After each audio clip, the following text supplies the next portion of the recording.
All of the stories I tell in church share the same message. Radix malorum est cupidus. The root of all evils is greed. I would like to tell a story today, but before I do so, I will show you my holy relics, speak a few Latin words, and flaunt a papal seal.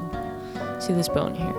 If a cow, a calf, a sheep, or an ox should fall ill, take this bone, dip it in the well, and wash the animal's tongue, and the animal will recover. This broth cures jealous wrath as well. I also have a mitten here. Whoever wears this mitten and sows his land will have an abundant harvest, provided he pays a small fee. Now here is my warning.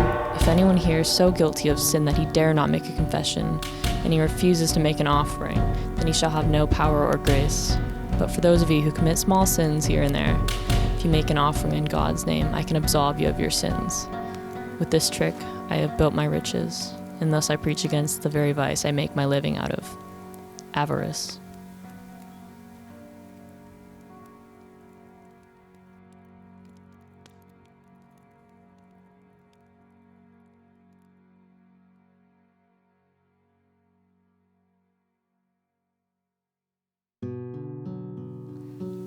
The cause of our first temptation and the very origin of our damnation. Gluttony has corrupted all the earth. God banished Adam and Eve from paradise when they ate the fruit of that forbidden tree. Man must abide by reason and temper pleasure, for a man who scarfs down plate after plate of food makes a toilet of his throat. Meats for the belly, belly for the meats, but God shall yet destroy both it and in them. Wine fuels lustful desires, and drunkenness incites conflict and distress.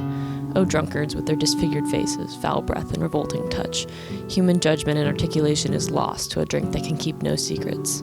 Take the fearsome warrior Attila the Conqueror. He died in his sleep, drunk and bleeding at the nose. A general should live sober. Gambling is the mother of robbed purses, lies, double-dealing, perjury, and curses. Men will kill, they will betray Christ, and they will waste time and money. A leader who gambles cannot be trusted to organize policies of government, as he will risk the livelihood of his people for the sake of personal gain. Sparta sent the wise ambassador Stilbon on a mission to Corinth to negotiate a treaty between the two powers. Upon Stilbon's arrival, he found all of the prominent leaders gambling. He did not want to lose his reputation or compromise the honor of Sparta by taking alliances with gamblers. See the table of the law of God's commandments. The third reads, "Thou shalt not take the name of the Lord in vain."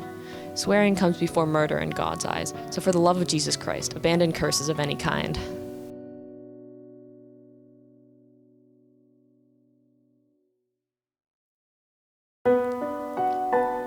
One morning, 3 young men were sitting in a tavern for a drink.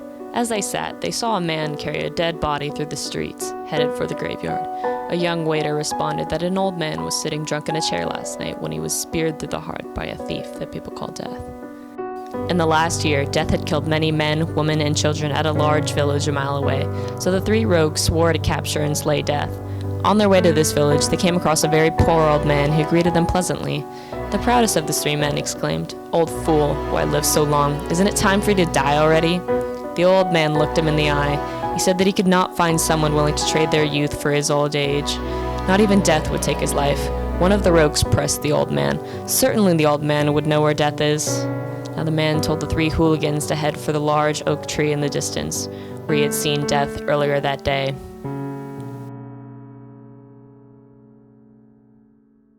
When the 3 men reached the tree, they found 8 bushels of gold florins. No longer did they seek Death, for they were thrilled to have found this precious pile of gold. One of the men claimed that fortune had given them this treasure so they could live lives of comfort. This gold rightfully belonged to them because they had discovered it. Transporting the gold midday would raise suspicion, so the men agreed to transport the gold at night to keep it out of sight. 2 of the men stayed by the gold while the 3rd ran to town to fetch bread and wine to hold them for the day. As soon as the first had left, one man turned to the other and suggested that maybe they'd be better off splitting the gold just between the 2 of them. Content with getting a larger cut of the gold, the second rogue agreed, but both men would have to do something about the young man who went into town. The 2 men plotted to murder their friend upon his return. Meanwhile, the man who went to town decided that he would like to have that grand treasure all to himself. He headed to the nearest apothecary in search of enough rat poison to kill his 2 friends. The young rogue purchased a box of potent, fast-acting poison and found another man who gave him 3 large bottles. He carefully mixed the poison and wine into the 2 bottles and left a third clean for his own drink. Ready to rejoice, he sauntered back to the two men waiting at the oak tree. They slew him quickly, 2 against 1. To celebrate, the 2 men decided to sit down and take a drink. One took a bottle full of poison, and his companion drank from it also. Both perished. Thus these 2 murderers received their due, as did the treacherous young poisoner.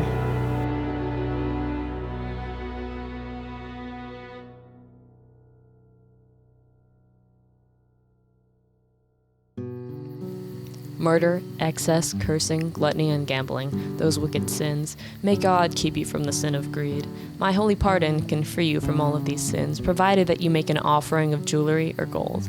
With an offering, I will have you clean of sin at this hour.